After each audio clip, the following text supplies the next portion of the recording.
तो साथियों नमस्कार, स्वागत है आप सबका आज के इस एपिसोड में। मैं हूं डॉक्टर अम्बरीश शुक्ल और आप देख रहे हैं अपना चहेता संस्थान। साथियों आज की क्लास बहुत महत्वपूर्ण होने वाली है क्योंकि आज हम कुछ ऐसे प्रश्नों पर चर्चा करेंगे जो परीक्षा में निश्चित रूप से आते हैं। और विभिन्न परीक्षाओं का अगर हम आंकड़ा देखें तो चाहे वो टीजीटी पीजीटी हो, एलटी गेट हो, जीआईसी प्रवक्ता और असिस्टेंट प्रोफेसर की परीक्षा हो, गवर्नमेंट डिग्री कॉलेज जीडीसी की परीक्षा हो, या अन्य राज्यों में बीपीएससी टीयर 4 की परीक्षा हो, या DSSB दिल्ली दिन सेवा चयन बोर्ड दिल्ली की परीक्षा हो, परीक्षाएं कहीं की भी हो, ये प्रश्न आने तय हैं। तो चलिए शुरू करते हैं आज का एपिसोड। और सबसे पहला सवाल आप सबके स्क्रीन पे दिखाई दे रहा है, तो आप लोग जल्दी से कमेंट करके बताइए। उसके पहले आप सबको बता दूं कि आप सबके लिए नए बैचेस लाए गए हैं टीजीटी पीजीटी के लिए, एलटी गेट, जीआईसी प्रवक्ता, असिस्टेंट प्रोफेसर के लिए, गवर्नमेंट डिग्री कॉलेज के लिए, बीपीएससी टीयर 4 के लिए और DSSB टीजीटी पीजीटी के लिए, केवीएस, एनवीएस और ईएमआरएस के लिए। यदि आप हमसे जुड़ना चाहते हैं तो आप हमारे नंबर पर व्हाट्सएप कर सकते हैं। हमारी टीम आपसे खुद कोऑर्डिनेट करेगी, आपसे खुद बात करेगी। हमारा व्हाट्सएप नंबर है 9628959237। तो चलिए आज का सबसे पहला प्रश्न लेते हैं। दरअसल ये क्लास आप सबकी टीचर्स एकेडमी पर पर डे होती है, लेकिन आज की क्लास शुक्रवार के दिन, फ्राइडे के दिन हम लोग टीजीटी पीजीटी एकेडमी पर करते हैं। तो टीजीटी पीजीटी एकेडमी में आप सबका स्वागत है। आज का सबसे पहला सवाल आप सबके स्क्रीन पे दिखाई दे रहा है, तो जल्दी से आप लोग कमेंट करके जवाब दीजिएगा आज के सबसे पहले सवाल का। बताइए।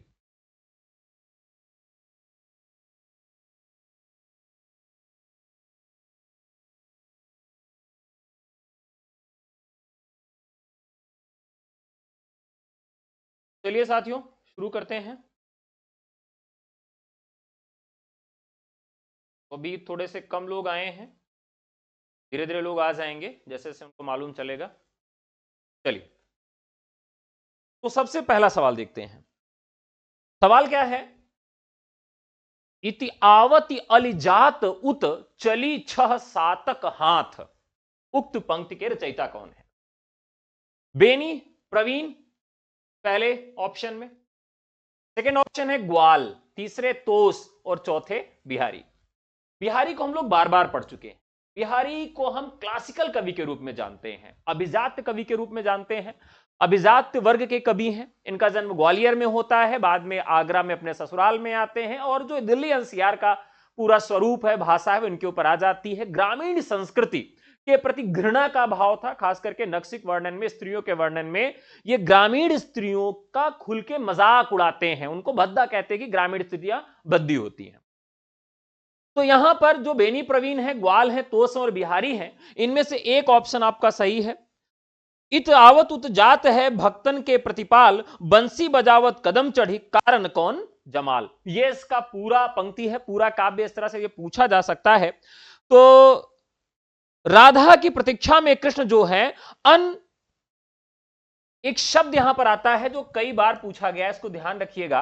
अगर ये वैसे तो अन क्या है, एक उपसर्ग है, लेकिन इसमें एक शब्द जुड़ जाता है। शब्द क्या जुड़ जाता है? मयस्क। शब्द क्या जुड़ता है? मयस्क। मयस्क। अब देखिए, यानी जैसे मैं अभी क्लास को पढ़ा रहा हूं, लेकिन मेरा मन कहां है? कहीं और लगा हुआ है, तो अनमयस्क हो जाएगा। यानी मेरा जो चित्त है वो कहीं और है, लेकिन मैं कहीं और हूं। तो यह इसका स्वरूप हो जाता है। ठीक है, तो यहां पर ये एक पंक्ति किसकी है? श्री कृष्ण से संबंधित है। तो राधा की प्रतीक्षा में कृष्ण का जो मन है वो कहीं और है, उसे बुलाने हेतु वे बंसी भी बजा रहे हैं। यानी वो स्वयं तो यहां पर हैं, लेकिन उनका जो हृदय, उनका जो मन है, उनकी प्रियतम राधा के पास है, और राधा को बुलाने के लिए वो किसका काम ले रहे हैं? बंसी का काम ले रहे हैं, बंसी को बजा रहे हैं। तो यहां पर ये पंक्तियां किससे संबंधित है साथियों? तो ये पंक्तियां आपकी हैं बिहारी सतसई से। और बिहारी सतसई में कुल 713 दोहे हैं, 6 सोरठा है इसमें, और कुल जो संख्या है वो 719 है। लेकिन आपको ध्यान रखना, अगर परीक्षा में पूछा जाए कि पदों की संख्या इसमें कितनी है, तो 719 है। दोहों की संख्या कितनी? 713 है। और जगन्नाथ दास रत्नाकर ने, बिहारी रत्नाकर के माध्यम से 713 दोहों पर ही अपनी टीका लिखी है। और इस पर सबसे पहली टीका किसने लिखा था? तो सबसे पहली टीका इनके दत्तक पुत्र का मतलब आप जानते होंगे, इनके दत्तक पुत्र कृष्ण कवि लिखते हैं। ठीक है, तो ये आप इसको जरूर याद रखिएगा, बहुत ही महत्वपूर्ण फैक्ट है। चलिए दूसरे सवाल की तरफ चलते हैं। दूसरा सवाल क्या है? अब ये तो आपने जरूर सुना होगा। देखिए अभी अभी क्या आ गया है साथियों, आपका आ गया है फागुन का महीना। फागुन का महीना क्या होता है? बहुत ही मादक महीना माना जाता है। क्यों मादक महीना माना जाता है? क्योंकि आप जानते हैं कि वायु भी थोड़ी सी गर्म होती है, न कुल मिला के कह सकते हैं कि न गर्म है न सर्द है, बीच का वायु है। तो वायु हल्की सी शीतलता लिए होती है, लेकिन धूप होती है। तो धूप के साथ हल्की शीतलता लिए हुए जो वायु है वो आपके मन मस्तिष्क को स्पंदित कर देती है, रोम रोम को झंकृत कर देती है और थोड़ी सी आलस भी आने लगती है। आप देखते होंगे कि जब फागुन का महीना आता है तो थोड़ी सी आलस भी आने लगती है। और ये बहुत मादकता का महीना है, हंसी मजाक का महीना है, प्रीतमा के साथ कलरों का महीना है। तो इस तरह के महीने जो होते हैं वो साहित्य में बहुत ही अजर और अमर हैं। तो इस पर जो रीतिकाल में सबसे अधिक अच्छा वर्णन देखने के लिए मिलता है वह किसके द्वारा किया गया? वो पद्माकर के द्वारा किया गया। दरअसल पद्माकर क्या है कि रीतिकाल में जितनी भी ऋतुएं हैं, ऋतुओं के साथ जो त्योहार हैं, उन त्योहारों के वर्णन के लिए जाने जाते हैं। तो बिहारी तो सम्यक रूप से जाने जाते हैं, लेकिन अब यहां एक बात और सामने आती है। जब हम ऋतुओं की चर्चा करते हैं, त्योहारों की चर्चा करते हैं, तो हम प्रकृति को नहीं छोड़ सकते हैं, क्योंकि हमारे देश की जो प्रकृति है वह ऋतुओं के माध्यम से परिवर्तन जब लाती है तो त्योहारों का आना जाना लगा रहता है चक्री क्रम में। तो जब हम ऋतुओं की बात करते हैं, प्रकृति की बात करते हैं, तो हमें यह भी जान लेना आवश्यक है कि साहित्य में रीतिकाल में जो प्रकृति आती है वो किस रूप में आती है। तो यह भी आपको ध्यान रखना होगा, बहुत महत्वपूर्ण प्रश्न है कि यह जो प्रकृति है साथियों वो उद्दीपन के रूप में आती, किस रूप में आती है? उद्दीपन के रूप में आती है। कई बार पूछा भी गया प्रश्न है कि रीतिकाल की जो प्रकृति है वो आलंबन के रूप में आती है, उद्दीपन के रूप में आती है। तो यह प्रकृति उद्दीपन के रूप में आती है। ठीक है, कॉन्सेप्ट क्लियर है सबका? चलिए ठीक है। चलिए तो अब यहां पर देखिए ये जो पंक्तियां हैं बहुत ही सारगर्भित पंक्तियां हैं। अरे फाग की भीर अभीरन में गही, गोविंद ले गई भीतर गोरी, ओ भरी करी मन पद्मा कर ऊपर नाई अबीर की झोरी, छीन पीतंबर कमर तू सदा विदाई, मीड़ी कपोलन रोरी, नैन नचाई कही मुस्काई, लला फिर रही हो खेलन होरी। कहती मतलब अब देखिए यहां पर जो किशोरावस्था है, राधा की किशोरावस्था है, लेकिन अपनी भौहों को, अपनी आंखों को किस तरह से वो नचाकर कहती हैं कि फिर आना लला तब बताएंगे तुम्हारा।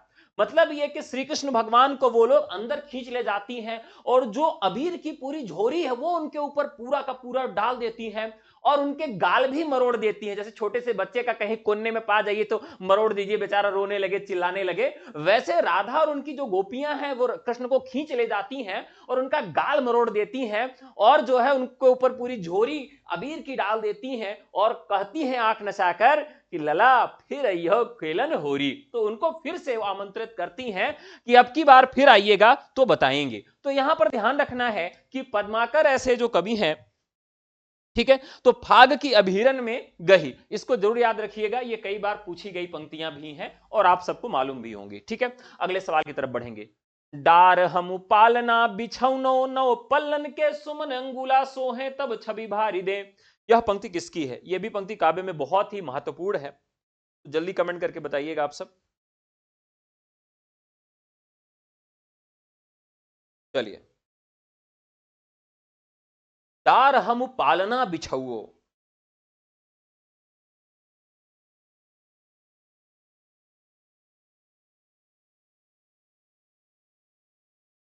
देखिए आप लोग काव्य की पंक्तियां क्या कर रहे हैं, बहुत गलत कर रहे हैं, बहुत गलत कर रहे हैं। तो यहां पर क्या है? डार द्रुम, द्रुम का मतलब क्या होता है? पेड़ के लिए कहा गया है कि हम पेड़ पर क्या डालते हैं? पालना डालते हैं। डार द्रुम पलना बिछौओ नव पल्लव के सुमन झूलूंगा सो है तो छवि भारी दे, और पवन झुलावे के किकीर बतरावे देव। भिखारी देव सेनापति और रस लीन। अब अगर इस पंक्ति को आगे पूरा पढ़ा जाए तो तीसरी पंक्ति में स्वयं देव का नाम आ जाता है। देव कैसे हैं? तो देव आचार्य हैं। देव क्या है साथियों? तो रीति काल के एक आचार्य हैं। और आचार्य का मतलब क्या होता है? कि जिसने संस्कृत साहित्य के काव्यशास्त्र के आधार पर लक्षण और उदाहरण लिखा, ऐसे आचार्यों को, ऐसे कवियों को आचार्य की श्रेणी में रखा जाता है। तो देव क्या है? आचार्य हैं। और इन्होंने ही यह पंक्तियां लिखी हैं। तो कामदेव रूपी राजा बसंत रूपी बालक के लिए वृक्षों का पालना, नए नए पत्तों का बिछौना बनाकर शरीर पर फूलों का शोभायमान झगूला पहनाकर पवन उसे झुलाता है। यानी पूरी तरीके से कल्पना और उपमेय उपमान के दृष्टिकोण से यह रसिक्त पंक्तियां किसके द्वारा अभिहित की गई हैं? तो आचार्य देव के द्वारा की गई हैं। ठीक है। तो बहुत सारे लोगों का ये उलाहना भी होता है कि गुरुजी आप कमेंट नहीं पढ़ते हैं। देख लेते कौन कौन आए हुए हैं। तो कीर्ति शुक्लाई है, विनीता, मीना, खुशबू, सीमा, गौरी, राजकुमार सिंह, आभा, सुमन, अरुणदीप जी आए हैं, सुबोधिनी देवी जी आई हैं, विनीता देवी, रंजीत द्विवेदी, ईशा यादव, संगीता चौहान, बहुत सारे लोग आए हैं। तो चलिए आप सबका स्वागत है। देखिए मैं एक बात बार बार आपको कहता हूं कि जो हमारे भाई हैं यानी जो पुरुष वर्ग है उनके लिए नौकरी इतनी जरूरी नहीं है। वैसे नौकरी तो सबके लिए जरूरी है, लेकिन पुरुष और महिला के आधार पर अगर यह निर्णय करना हो कि पुरुष या महिला में नौकरी सबसे ज्यादा किसके लिए जरूरी है, तो महिलाओं के लिए ज्यादा जरूरी। अगर आप 10 बजे रात भी मेरी क्लास देख रहे हैं तो निश्चित तौर पर आपको नौकरी की आवश्यकता है। तो मैं तो बार बार एक बात कहता हूं कि महिलाओं के लिए सबसे ज्यादा नौकरी की आवश्यकता है। पुरुषों के लिए तो बाद में है, पहला हक महिलाओं का है। तो आप लोग लगे रहिए, डटे रहिए, क्योंकि परीक्षा होनी तय है और अभी से जो लगा रहेगा उसी का ही चयन सुनिश्चित हो सकेगा। तो चलिए शुरू करते हैं अगला सवाल से। क्यों इन आखिन सो निहंसक है मोहन को तन पानिया पीजे। बहुत महत्वपूर्ण है ये पंक्ति। क्यों इन आखिन सो निहंसक है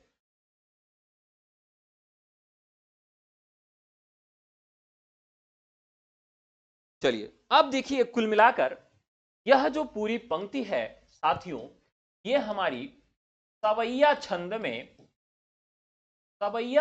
लिखी गई है। ये पंक्ति किस छंद में लिखी गई है? तो यह पंक्ति सवैया छंद में लिखी गई है। क्यों इन आखिन सो निहंसक है मोहन को तन पानी पीजे, और नीकु निहारो कलंक लगे गांव बसे कहो कैसों के दीजे। होत रहे मन यो मतिराम कहूं बन जाए बड़ो तप कीजो, है बनमाल हिये लागी अरुहो मुरली अधरा रस लीजे। क्यों इन आखिन सो निहंसक है मोहन को तन पानी पीजे। बहुत ही प्यारी पंक्ति है। तो ये पंक्ति किसकी है? तो हमारे मतिराम साहब की है। किसकी है? मतिराम। मतिराम की कई रचनाएं हैं जो बहुत महत्वपूर्ण, कई बार मैं आपसे चर्चा कर चुका हूं, जिसमें एक रचना है ललित ललाम। का नाम क्या है? ललित ललाम। और कल ही मैंने आपको याद करना सिखाया था कि भाई अगर आपसे प्रश्न पूछा जाए कि ललित ललाम किस तरह का ग्रंथ है, तो ललित ललाम जो है वो अलंकार निरूपक ग्रंथ है। जरूर याद रखिएगा, अलंकार निरूपक ग्रंथ है। बहुत महत्वपूर्ण है अलंकार निरूपक ग्रंथ। ठीक है, चलिए अगले सवाल पे बढ़ते हैं। केली के रात अधाने नहीं, दिन में ही ललापुनि घात लगाई। अब यहां देखिए, केली के राति अघाने नहीं,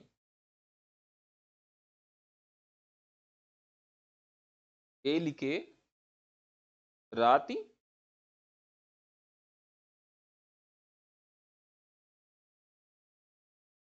फटाफट बताइए।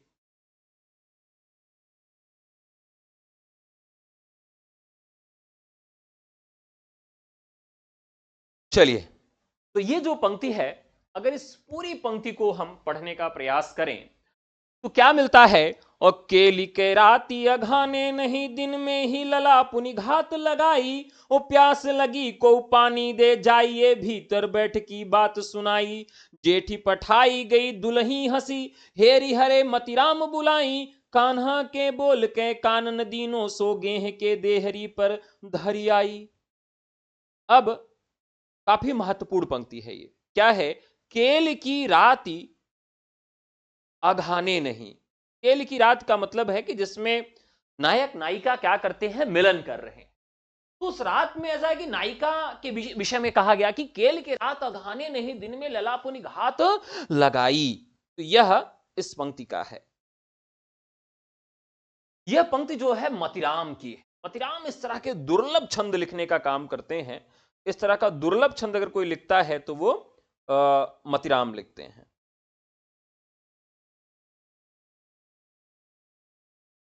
अब इसमें मतिराम कहना क्या चाहते हैं?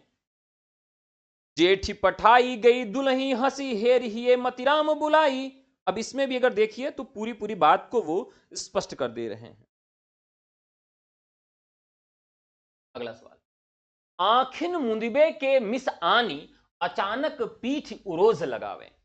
रीतिकाल आप जानते हैं कि बहुत ही मादकता भाषा का उपयोग करता है। पूरे रीतिकाल में मादकता भरी पड़ी है। खास करके उसके पीछे का एकमात्र कारण है कि जो रीतिकाल का वैभव है, रीतिकाल की जो संस्कृति है, वो किस तरह की है?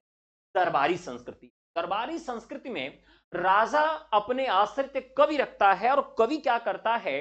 राजाओं को उनके मन की कविता बना के सुनाता है। और राजा के पास क्या काम था? केवल और केवल एक काम था कि भैया मदिरा का पान करेंगे और किसी सुंदर स्त्री की खोज करते रहेंगे और कभी मन कर दिया तो युद्ध करके अपने राज्य का विस्तार कर लेंगे।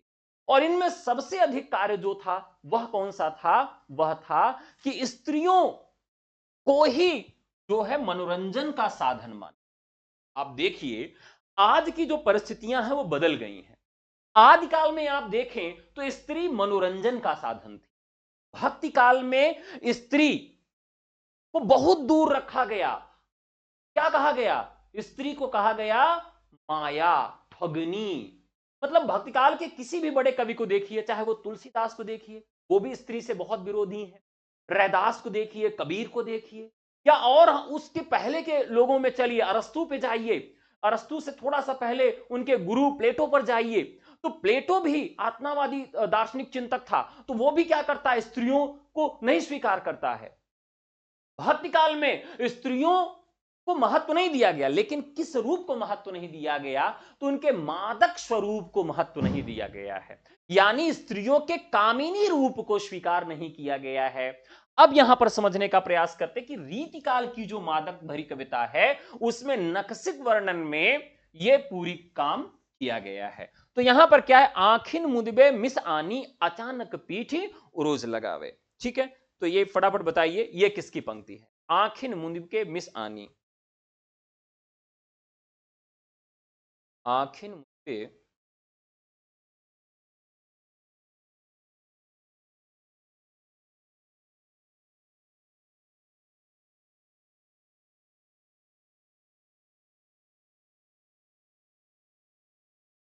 आखिन मुंदिबे। चलिए इस पूरे काव्य को सुना देता हूं। आखिन मुंदबे के मिस आनी अचानक पीठ उरोज लगावे, केहू केहू मुक्साय चित अंगरई अनूप अंग दिखावे, नाह छुई छलसो छतियां हंसी भौह चढ़ाही आनंद बछावे, जोबन के मदमतियां हित सो पति को नित चित्त चुरावे। यानी कोई कामिनी है, कोई स्त्री है जो अपने विभिन्न वैभवों के द्वारा, विभिन्न कटाक्षपातों के द्वारा अपने पति या प्रेमी को खुश कर रही है। तो इस तरह की जो पंक्ति है वो किसकी है? वो है चिंतामणि की। आप ही देखेंगे पेपर में कई बार इस तरह की पंक्ति पूछी गई है। तो यहां पर क्या है? ये चिंतामणि की पंक्तियां हैं। तो चिंतामणि शुक्ल जी के अनुसार, रामचंद्र शुक्ल इनको क्या कहते हैं कि भैया ये रसवादी आचार्य हैं। कैसे आचार्य हैं? तो रसवादी आचार्य। रसवादी आचार्य होने के कारण और इन्हीं से रस परंपरा को भी सूत्रपात करता मानते हैं शुक्ल। तो रसवादी आचार्य होने के कारण रामचंद्र शुक्ल इन्हीं से रीतिकाल का प्रवर्तन भी मानते हैं। ठीक है, आगे बढ़। छाले परिबे के डरिमे सके न हाथ छुआवे। चलिए फटाफट बताइए। छाले परिबे की डरसी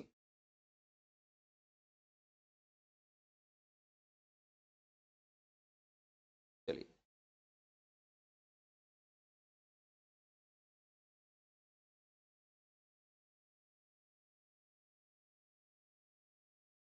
चलिए आपको बताते हैं दोहे का अर्थ और पूरा दोहा भी आपको सुनाते हैं। तो क्या है, इसमें कहा जा रहा है कि छाले पड़ने के डर से, अब ये छाला कहां है, तो रीतिकाल में आप जानते हैं कि एक ऐसे कवि हुए जिनका नाम बिहारी है। बिहारी ने विरह वर्णन का इतना अतिशयोक्तिपूर्ण वर्णन किया कि शुक्ल जी कहते हैं कि ये प्रेम की उच्च भूमि तक नहीं पहुंच पाता, कुछ नीचे ही रह जाता है। यानी प्रेम को अगर कहीं संदर्भित करना है तो ये प्रेम को संदर्भित नहीं कर पाता है, और ये अतिशयोक्तिपूर्ण वर्णन वो काफी चीजों में नीचे ही रह जाता है। ठीक है, तो एक बार आप सब देख लीजिए पूरे प्रश्न को, इसलिए मैं बार बार हट जाता हूं कि भाई ठीक है आप लोग सारे सवालों को देख लीजिए। छाले परिबय के डर के सकै ने पैर छुआवे, और झिझकत ही गुलाब के झांव झंझवै वे पावे। उसके पैर इतने सुकुमार हैं कि ओढ़े पड़ जाने के डर से दासी अपने हाथ से उसके पैरों को नहीं छुआ सकती। गुलाब के फूल के झवे से पैर को झांवते समय, साफ साफ करते समय हृदय उसका झिझक उठता है कि कहीं, मतलब एक स्त्री, एक नायिका है, इतनी कोमल है, उसका पैर इतना कोमल है कि जो दासी है उसके पैर को छूने से डर रही है कि अगर मेरे पैर, इसके पैर पे छाले पड़ जाएंगे, और पैर में छाले पड़ जाएंगे तो क्या करती है, गुलाब की पंखड़ियों से उसके पैरों को छूती है, और उसमें भी बड़ा डर रहता है कि मैं गुलाब की पंखुड़ियों को उसके पैरों से छुआ रही हूं, स्पर्श करवा रही हूं, तो कहीं जो गुलाब की पंखुड़ियों की आकृति है उसके पैरों में न छप जाए। तो आप ये कल्पना कर सकते हैं कि बिहारी किस हद तक जाके सोच रहे हैं। मतलब ये अतिशयोक्तिपूर्ण वर्णन ही है ना भाई। किसी भी नायिका का या पुरुष या स्त्री का मतलब पैर ऐसा कैसे हो सकता है कि हाथ से छूने से छाले पड़ जाएंगे, और गुलाब की पंक्तियों से अगर उसको छावा करोगे तो उसमें उसका छाप पड़ जाएगा, ऐसा कैसे हो सकता है, नहीं हो सकता। तो इसका मतलब है कि बिहारी ही है जो छाले के पड़ने के डर से, तो प्यारी के नाजुक पाए निहार के हाथ लगावत, दासी डारे धोवत फूल के लहजे झचके मत मारे। तो यहां पर ये बहुत ही महत्वपूर्ण पंक्ति है, आगे बढ़ते। साथ कुंज छाया सुखद शीतल मंद समीर। चलिए फटाफट बताइएगा।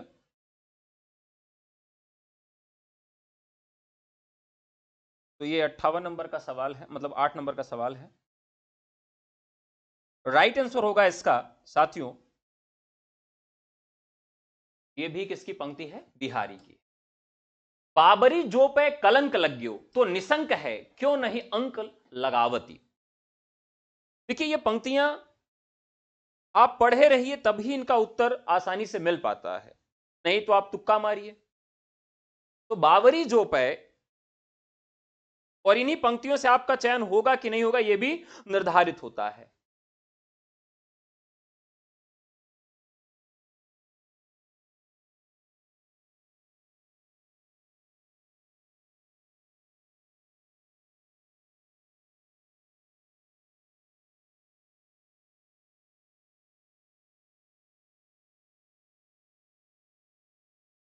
तो यहां पर जो पंक्ति है वो पंक्ति किसकी है, तो यह भी पंक्ति किसकी है, बावरी जो पै कलंक लग्यो तो निशंक कह अंक लगावती। अंक का मतलब क्या होता है, अंक, अंक का मतलब होता है गोद, अंक का मतलब क्या होता है, गोद होता है। ठीक है, तो चलिए थोड़े से साथी बढ़े हैं क्योंकि ये नया चैनल है तो बहुत सारे लोग अभी इसको जानते नहीं हैं, जिसकी वजह से यहां पर गैदरिंग नहीं हो पाती उनकी। हाँ? चलिए, तो राइट आंसर हो जाएगा, ये नेवाज की पंक्तियां हैं। इसकी है, नेवाज की पंक्ति। बड़े बड़े नैनन सो आंसू भरी भरी करी गोरो गोरो मुख आज ओरो सो बिलोनो जात। मतलब इन कवियों का मैं क्या ही कहूं कि जो नायिकाएं हैं उनका भाव बढ़ा दिए। मतलब आप सोचिए कि उस समय किसी प्रेमी के लिए प्रेम करना कितना कठिन रहा होगा, क्योंकि प्रेम क्या मांगता है? प्रेम मांगता है पागलपन। आप जानते हैं कि कभी प्रेमी बहुत बड़े काल्पनिक होते हैं, पागल भी बहुत बड़ा काल्पनिक होता है। तो जब आप उसमें कल्पना की उड़ान नहीं होगी, यानी इंग्लिश में एक शब्द है रोमांटिक होना। रोमांटिक होने का मतलब क्या होता है? रोमांटिज्म एक धारा चली जिसका इंग्लिश में रोमांटिज्म साहित्य था और हिंदी में उसको हम छायावाद के नाम से जानते हैं। तो रोमांटिक होने का मतलब यह है कि जो भी असंभव चीजें हैं, अगर प्रेमिका कह दे कि हाँ भाई तुम मेरे लिए एक चांद नहीं ला सकते हो, तो प्रेमी कह दे पगली एक चांद क्या, तुम्हारे लिए तो मैं पूरे ब्रह्मांड के चांद ला सकता हूं। तुम केवल धरती के चांद की बात कर रही हो, उपग्रह की बात कर रही हो, बाकी ग्रहों पे भी जितने उपग्रह हैं, चांद है, मैं सबको ला दूंगा। तो वो व्यक्ति क्या है? रोमांटिक है। और किसी ने कह दिया पगला गई है क्या बावरी, ये चांद वांद कैसे आ पाएगा, बुद्धि खराब हो गई है, मतलब वो व्यक्ति रोमांटिक नहीं है। तो रोमांटिज्म का मतलब है यहां पर रोमानियन जिसके अंदर हो, तो बड़े बड़े नैनन सो आंसू भारी भारी करी गोरो गोरो मुख आज ओरो सो बिलोनो जात। तो इन सब में अतिशयोक्ति के साथ साथ जो वर्णन किया गया है यह भी काफी अच्छा है, और यह पूरे रीतिकाल की बहुत बड़ी योग्यता है या उस काल की बहुत बड़ी विशेषता है। तो बड़े बड़े नैनन सो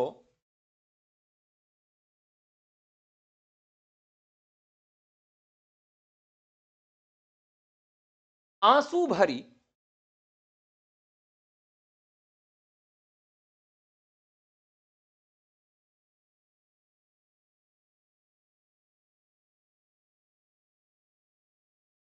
देखिए ये बहुत ही प्यारी पंक्ति है, और ये पंक्ति जो है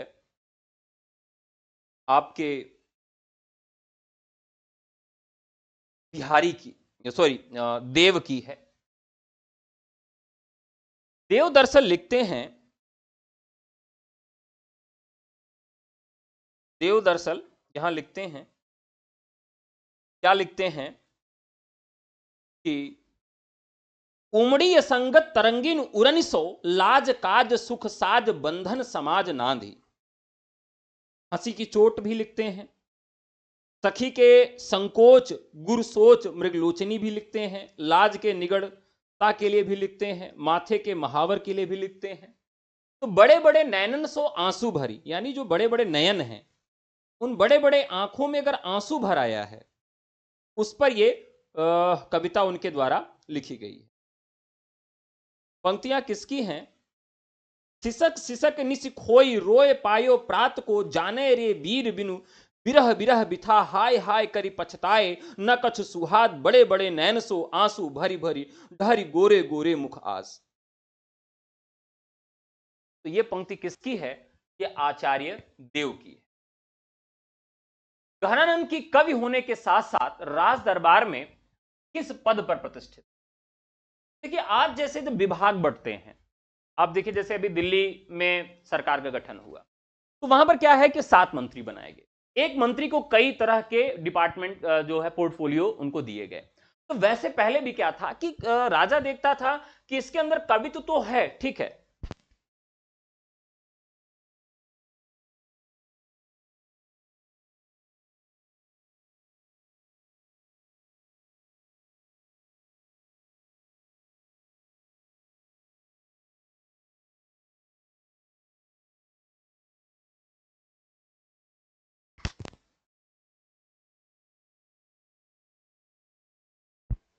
बताइए आवाज मिल गई, आवाज आ गई? फटाफट एक बार बता दीजिए आप सब, आवाज मिल गई?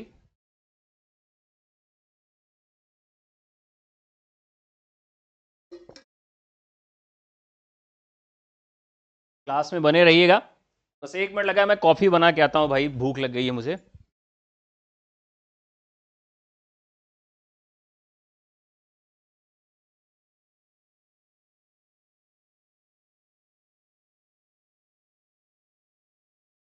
चलिए एक और सवाल ले लेते हैं। तो गहनानंद कवि होने के साथ साथ राज दरबार में किस पद पर प्रतिष्ठित थे? तो गहनानंद तो कवि थे ही, ठीक है।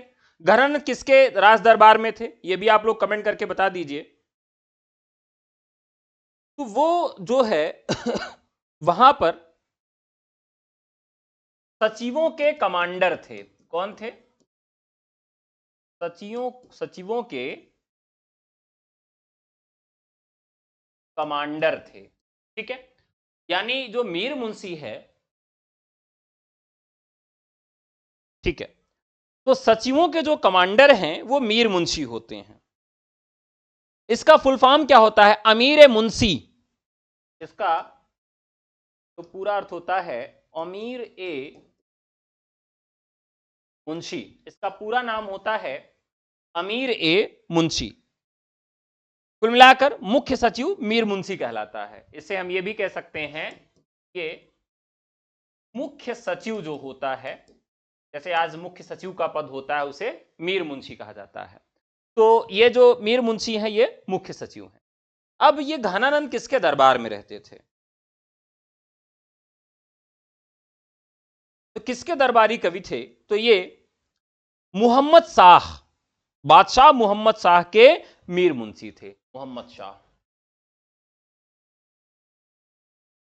शाह के ये मीर मुंशी थे। या आप ये भी कह सकते हैं कि ये, ठीक है, मोहम्मद शाह रंगीले।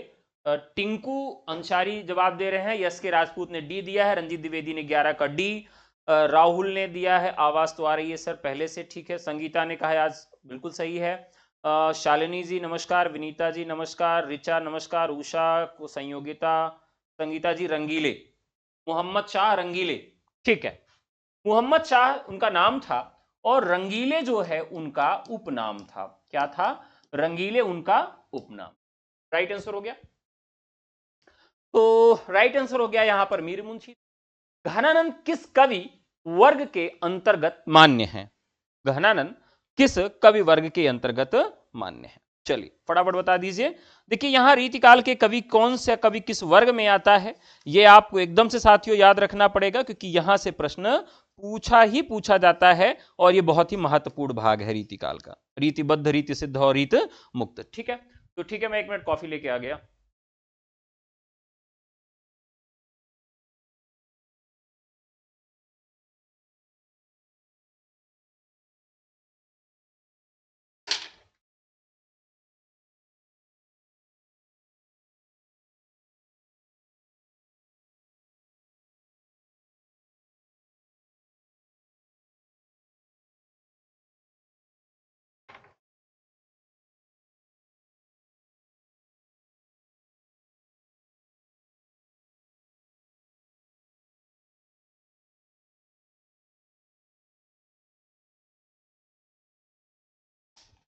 तो चलिए साथियों शुरू करते हैं। अब ये हम बात कर रहे थे घनानंद किस वर्ग के अंतर्गत आते हैं। सवाल क्या है? घनानंद किस वर्ग के अंतर्गत मान्य है?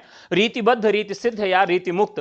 रीतिबद्ध और रीति सिद्ध यहां पर दोनों। ठीक है, तो फटाफट आप लोग कमेंट करके बता दीजिए। यहां पर जो जवाब आ रहा है, रंजीत ने 12 का बी कहा है, रीता जी ने सी कहा है और संयोगिता जी ने क्या कहा है? रीति मुक्त के कवि हैं। ठीक है, चलिए जांच पड़ताल कर लेते हैं क्या वास्तविकता है। देखिए रीतिकाल में 3 तरह की धाराएं चली। 3 तरह की धाराएं वो थी कि संस्कृत के साहित्य शास्त्र के अनुसार जिसने काव्य शास्त्रीय ग्रंथ लिखे, लक्षण ग्रंथ और उससे संबंधित उदाहरण लिखे, वो सारे कवि रीतिबद्ध के अंतर्गत आते हैं। वो कवि जिन्होंने रीतिबद्ध कवियों के अंतर्गत अपने को समाहित किया, वो लक्षण ग्रंथ नहीं लिखते हैं बल्कि लक्षण ग्रंथों के आधार पर काव्य लिखते हैं।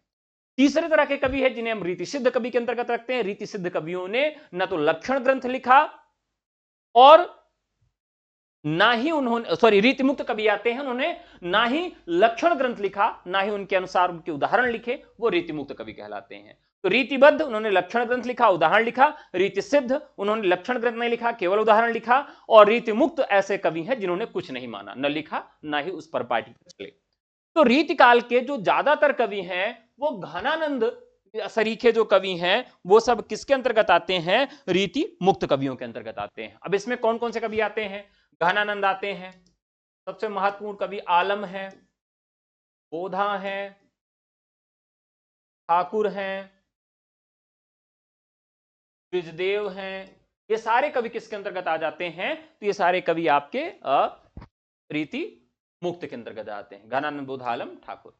घनानंद के काव्य की मूल प्रेरणा क्या है? ये बहुत बढ़िया सवाल है साथियों, एकदम मस्त सवाल है, फटाफट जवाब दीजिएगा। कि जो ये घनानंद हैं के काव्य की मूल प्रेरणा क्या है।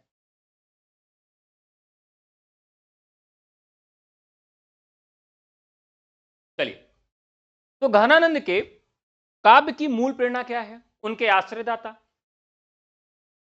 सुजान, कृष्ण या फिर कल्पना शक्ति।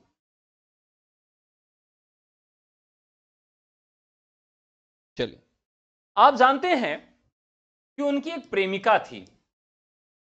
प्रेमिका का नाम क्या था? सुजान था। ये बेचारे जो हैं सुजान से प्रेम करते थे। और ये कौन थी? राजा की गणिका थी। तो ये बात जब राजा को मालूम चली तो राजा ने क्या कहा कि भैया तुम मेरा दरबार छोड़ के चले जाओ। तो ये राजा का दरबार छोड़ के वृंदावन चले जाते हैं। और वृंदावन चले जाते हैं तो उसके बाद भी इनके मन से सुजान निकल नहीं पाती है। और इनके काव्य में सुजान शब्द और सुजान से संबंधित रचनाएं हमेशा के लिए बची रह गई। अब आप देखिएगा इस नाम से इनकी कई रचनाएं मिलती हैं, जैसे सुजान सार, सुजान सागर, सुजान हित प्रबंध। ये रचनाएं जो हैं इस नाम से जो रचनाएं हैं इनकी मिलती हैं।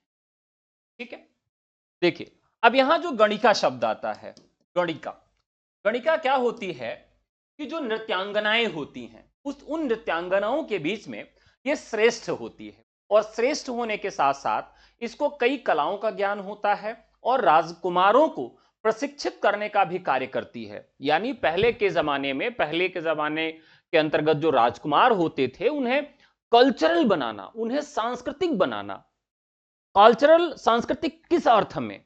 कि वो महिलाओं का सम्मान कर सके। इतनी बड़ी बात है, आप सोचिए रीतिकाल में कि राजा अपने पुत्रों को गणिकाओं के पास भेजते थे कि जाओ उनसे समाज में रहना कैसे है, महिलाओं के साथ कैसा सुलूक करना है वो सीखो जाकर। तो राजकुमार जाते थे और उनके पास शिक्षा लेते थे, दुनियादारी की शिक्षा लेते थे, बहुत तरह की कलाओं की शिक्षा लेते थे। तो उनमें जो सबसे श्रेष्ठ होती थी उसको गणिका कहा जाता था। और गणयतिथि गणिका यानी जो गिनने का काम करती है, यानी जो पैसा गिनने का काम करती थी, या उस ग्रुप में जो मालकिन होती थी, जो श्रेष्ठ होती थी, उसको क्या कहा जाता था? उसे गणिका कहा जाता था। ठीक है, तो यहां राइट आंसर हो जाएगा सुजान। अगला सवाल, घनानंद ग्रंथावली का संपादन किसने किया? चलिए थोड़ा फटाफट क्वेश्चन कर लेते हैं। घनानंद ग्रंथावली का संपादन किसने किया? तो यह विश्वनाथ प्रसाद मिश्र ने किया था। रीतिकाल में साक्षात रसमूर्ति कौन माने जाते हैं? तो रीतिकाल में साक्षात रसमूर्ति माने जाते हैं घनानंद जी। प्रेम के पीर का कवि किसे कहा जाता है? प्रेम की पीर का कवि किसे कहा जाता है? तो ये आपके घनानंद को ही कहा जाता है। कौन सी रसखान कौन सी रखना घनानंद की नहीं है? अच्छा, रचना होगा यहां पर, मिसप्रिंट है। कौन सी रचना घनानंद की नहीं है? वियोग बेली, इस्कलता, सुजान सागर होगा यहां, सुजान सागर और विरह बारिश। चलिए, तो यहां पर राइट आंसर हो जाएगा विरह की बारिश। देखिए मैंने आपको याद कराया था, कैसे याद कराया था? बारिश जब होगी तब क्या होगा? अब ये आपकी मान लीजिए खोपड़ी है, इस खोपड़ी पे बारिश होगी तो क्या होगा? आपको बिरस की बारिश का बोध होगा। बोध होगा क्या ना, कि कुछ तो टपक रहा है सर पे। तो बिरह की बारिश का बोध होता है, यानी बोधा हो गए इसके रचनाकार। बाकी सुजान सागर, इस्कलता और वियोग बेली, मैंने आपको बताया था जो बेली है वो कैसी होती है? ऐसे बहुत घनी होती है। कि लता भी कैसे होती है? बहुत घनी होती है। और सुजान सागर भी इनकी रचना है। कुल मिलाकर विरह बारिश जो है इनकी रचना नहीं है। घनानंद की भाषा की विशेषता क्या है? घनानंद की भाषा की विशेषता क्या है, बताइए।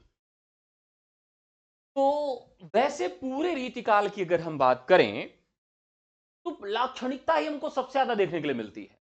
तो इस अर्थ में राइट आंसर हो जाएगा लाक्षणिकता। बोधा के आश्रयदाता कौन थे? बोधा के आश्रयदाता कौन थे? पन्ना नरेश, काशी नरेश, चित्रकूट नरेश या फिर जयपुर नरेश? चलिए बताइए।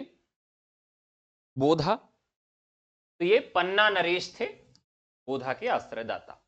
गहनानंद ने अपनी काव्य रचना में किस छंद का प्रयोग किया है? तो उन्होंने किस छंद का प्रयोग किया? आसान सा सवाल है। तो उन्होंने सबसे अधिक, वैसे उन्होंने कई छंदों का प्रयोग किया, लेकिन अगर छंदों से संबंधित प्रश्न पूछा जाए तो आपको यह बताना है कि उन्होंने कवित्व और सवैया का प्रयोग अधिक किया। गहनानंद की प्रेयसी का नाम क्या था? तो आप जानते ही हैं कि क्या था, सुजान था। किस कवि ने हिम्मत बहादुर के दरबार में म्यान से तलवार निकाल लिया था? अब जिसकी रचना होगी, रचना का नाम क्या है? हिम्मत बहादुर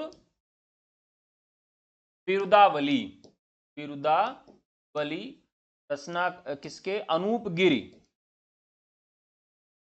अनूप गिरी, ठीक है। अब हिम्मत बहादुर बिरुदावली, किस कवि ने हिम्मत बहादुर के दरबार में म्यान से तलवार निकाल लिया था?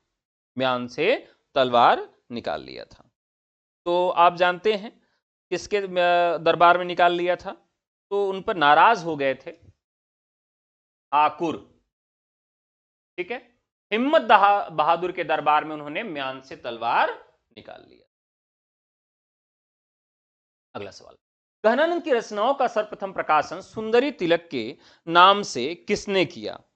काफी आसान सा सवाल है।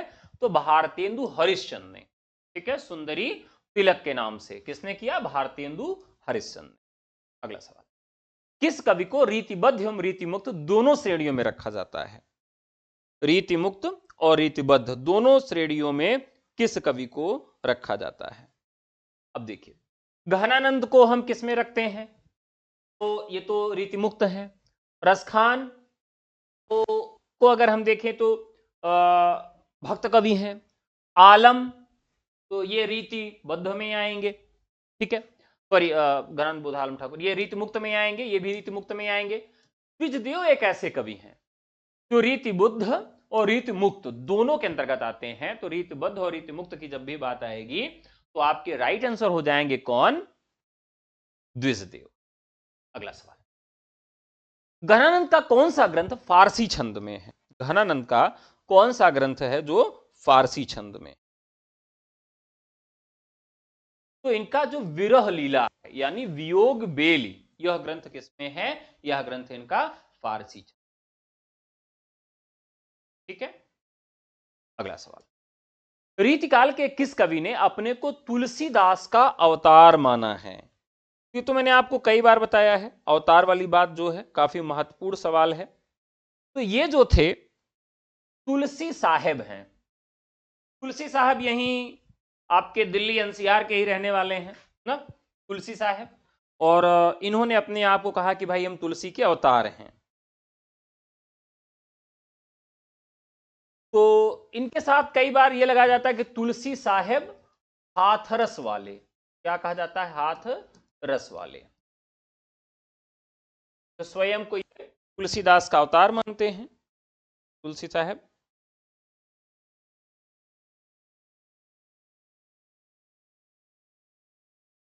खालसा पंथ के प्रवर्तक कौन थे? तो अब इसको तो कोई दिक्कत नहीं होगी, लेकिन यहां सारे सिख गुरु हैं, इसलिए थोड़ी सी समस्या आप सबको हो सकती है कि खालसा पंथ के प्रवर्तक कौन थे। तो देखिए, खालसा पंथ जो है यह सिखों के द्वारा चलाया गया था। तो अब इसमें जो जिसके नाम में भी गोविंद लगा होगा उसको याद रखिएगा। यानी खालसा पंथ को शुरू करने वाले कौन थे? गुरु गोविंद सिंह थे। गहनानंद के दीक्षा गुरु कौन थे? गहनानंद के दीक्षा गुरु कौन थे? तो साथियों, ये इसका राइट आंसर होगा जीवाराम। गहनानंद के दीक्षा गुरु की बात किया जाए, ये जीवाराम थे। तो राहुल, राहुपाल सिंह, रघुपाल सिंह, अरुणदीप जी 28 का डी। ठीक है, तो बताइए क्या इसका जवाब होगा? घनानंद के दीक्षा गुरु।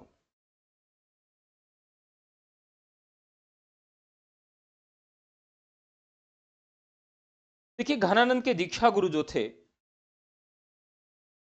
अब वृंदावन देव थे। ठीक है, कौन थे? वृंदावन देव थे। वृंदावन देव जो थे ये किस संप्रदाय से संबंधित? तो ये निम्बार्क संप्रदाय से दीक्षित थे। किस संप्रदाय में दीक्षित थे? तो ये निम्बार्क संप्रदाय में दीक्षित थे। घनानंद मोहम्मद शाह के मीर मुंशी थे। 1689 में इनका जो है जन्म हुआ, निधन 1739 में होता है। ठीक है, तो ये राइट आंसर। अगला सवाल, आलम किस राजा के दरबार में रहते थे? आलम, आलम कौन थे? तो आलम रीति मुक्त कवि थे। ठीक है, आलम रीति मुक्त कवि थे। किसके दरबार में रहते थे?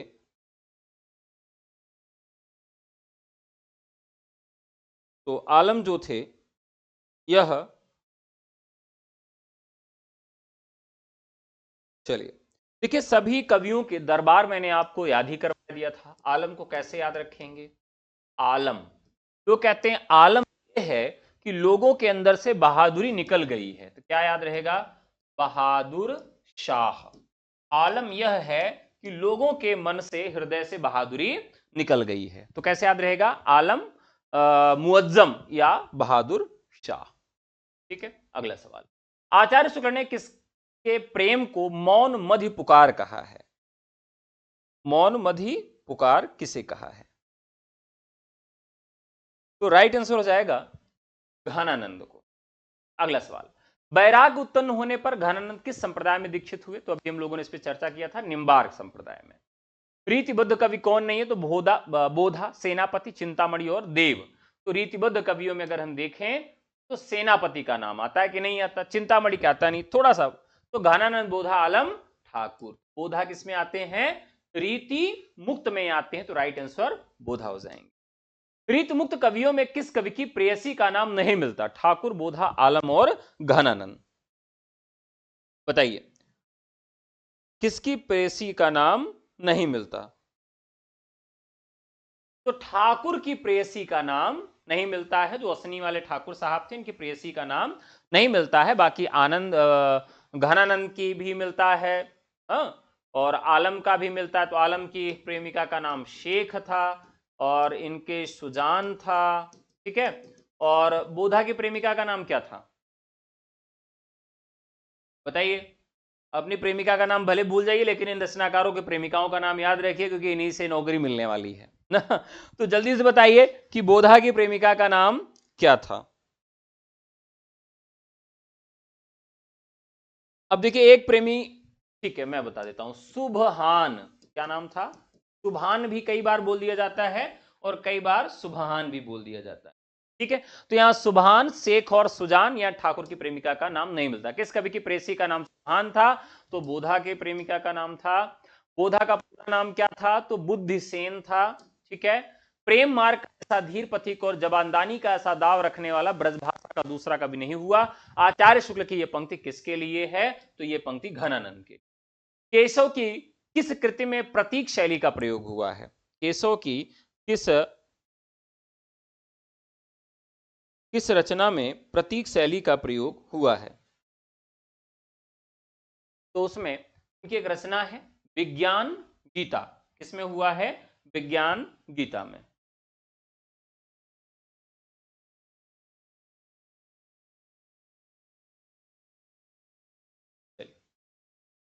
अगला सवाल, केशव ने कितने महाकाव्य लिखे हैं? यह भी काफी महत्वपूर्ण सवाल है। केशव ने कितने महाकाव्य लिखे? केशव ने महाकाव्य केवल एक लिखा है, बाकी उनके खंडकाव्य मिलते हैं या मुक्तक रचनाएं मिलती।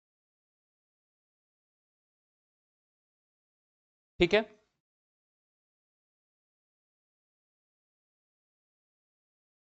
अगला सवाल, हिंदी साहित्य के इतिहास में शुद्ध कविता की खोज का पहला सफल प्रयास किस काव्य धारा में होता है? शुद्ध कविता की खोज। देखिए, शुद्ध कविता की खोज यानी थोड़ा सा परिपाटी से हट गए, वो अलंकार रस छंद को थोपने का काम नहीं करते हैं, किसी परिपाटी का अनुसरण नहीं करते हैं, अर्थात रीतिकाल में रीति मुक्त काव्यधारा के कवियों ने साहित्य के इतिहास में शुद्ध कविता की खोज का पहला सफल प्रयास किया। कवि क्रिया पर जोरावर प्रकाश की टीका किसने ब्रज भाषा में लिखी?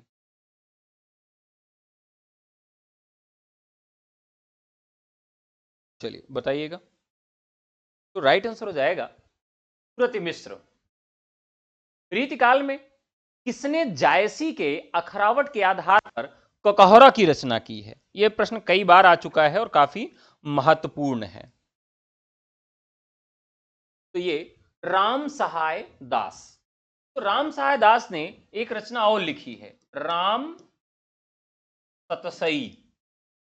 इनका नाम राम सहाय है, यहां राम से इन्होंने, और ये राम सतसई को बहुत सारे लोग बताते हैं कि ये इतना एक सम्यक रूप में लिखी गई है, समान रूप में लिखी गई है कि बहुत सारे लोग ये कहते हैं कि रीतिकाल में बिहारी सतसई और राम सहाय की सतसई को मिला दें तो दोहों को अलग करना कठिन हो जाएगा।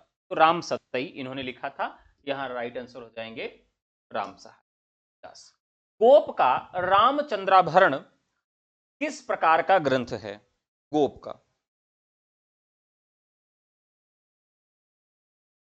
तो ये अब देखिए यहां पर भरण लिखा, रामचंद्राभरण, ठीक है, भूषण भरण, अगर ये भी सारे शब्द आपको मिल जाए तो तुरंत आप समझिएगा कि ये अलंकार से संबंधित। अलंकार चंद्रोदय ग्रंथ किसका है? काफी आसान सा सवाल है। अलंकार चंद्रोदय, तो ये रसिक सुमति का है। कालिदास त्रिवेदी रचित वर वधु विनोद का वर्ण विषय क्या है? वर वधु विनोद। तो कालिदास त्रिवेदी जो हैं, इन्होंने एक कालिदास हजारा भी लिखा है, जो काफी चर्चित ग्रंथ है। वर वधु विनोद का जो विषय है, अब स्वाभाविक है इसमें वर लिखा है, वधु लिखा है और विनोद लिखा है। तो भारतीय परंपरा जो है, उस परंपरा में विनोद कौन करेगा? स्वाभाविक है, अगर स्त्री अपने प्रेम का, अगर वो बता दे कि मैं आपसे प्रेम करती हूं, तो उसका हाल कैसा होगा जानते हैं? जैसे रामायण काल में सुपर्णखा का हुआ था। प्रेम का प्रस्ताव रखना आज भी बहुत बुरा माना जाता है, लेकिन काफी प्रासंगिकता आई है, काफी बदलाव हुए हैं, लेकिन काफी कुछ वैसा ही है। तो अगर इस दृष्टिकोण से देखें कि वर जो है वो किसके साथ करेगा? वधु के साथ। क्या करेगा? विनोद करेगा, ठीक है। तो कुल मिलाकर अगर वर वधु के साथ विनोद करेगा तो केंद्र में कौन है? वधु है। वधु कौन है? नायिका है। तो यहां पर नायिका भेद की चर्चा, कौन सा कवि अपनी एक कृति के कारण अमर हो गया? तो आप जानते हैं बिहारी सतसई। बिहारी सबसे ज्यादा टीकाएं लिखी गई किस पर लिखी गई? बिहारी सतसई पर लिखी गई। इनमें से बोधा की रचना नहीं है, इनमें से बोधा की रचना नहीं है। चलिए बताइए। तो राइट आंसर होगा बोधा। विरह लीला यहां लिखा है, वहां विरह बारिश थी ना, तो इसका नाम विरह बारिश का खा दोनों, विरह लीला इनकी रचना नहीं है। गुरु गोविंद सिंह की रचना इनमें से कौन सी नहीं है? गुरु गोविंद सिंह की रचना तो चंडीचरित, प्रेम सुमार्ग, सुनीति प्रकाश और प्रेम तरंग।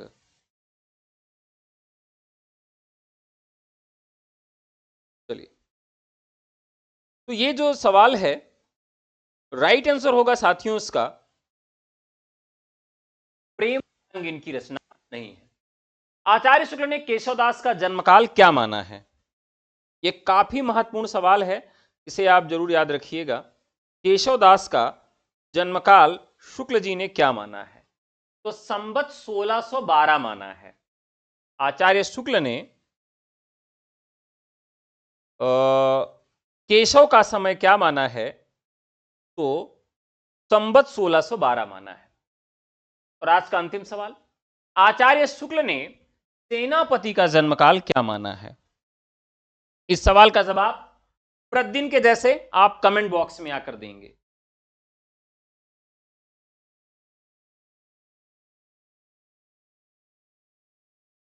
धीरे धीरे पढ़ाने में आप लोग को बोरिंग होने लगती है। क्वेश्चन देख लीजिए। आचार्य शुक्ल के अनुसार सेनापति का जन्म काल है संवत 1589, संवत 1646, संवत सन 1589, सन 1689। इसका सही जवाब कमेंट बॉक्स में दीजिएगा। आज का एपिसोड कैसा लगा, आज की क्लास कैसी लगी, कमेंट करके जरूर बताइएगा। आपसे पुनः मुलाकात होगी सोमवार से गुरुवार तक, और शनिवार को ये क्लास टीचर्स एकेडमी पर होती है और बाकी शुक्रवार को ये टीजीटी पीएचडी एकेडमी पर होती है। ठीक है, तो साथियों रीतिकाल का 1-2 वीडियो और लेकर आऊंगा, फिर आधुनिक काल पर हम लोग चलेंगे। और अभी हमने आधुनिक काल से नया बैच शुरू किया है। अगर कोई साथी जुड़ना चाहता है तो व्हाट्सएप करके हमसे जुड़ सकता है। TGT PGT LT grade GRC प्रवक्ता असिस्टेंट प्रोफेसर केवीएस एनवीएस ईमारएस इन सभी के लिए बैचेस उपलब्ध है। बीपीएससी टियर 4 और DEED+B टीजीटी पीजीटी के बैचेस भी उपलब्ध हैं। ठीक है, तो आप हमें केवल व्हाट्सएप करके जुड़ सकते हैं। हमारा नंबर है 96 28 95 92 37। तो आज के लिए इतना ही। बहुत बहुत धन्यवाद। नमस्कार, जय हिंद। अच्छा, आज आप मेरे शहर में हैं, चलिए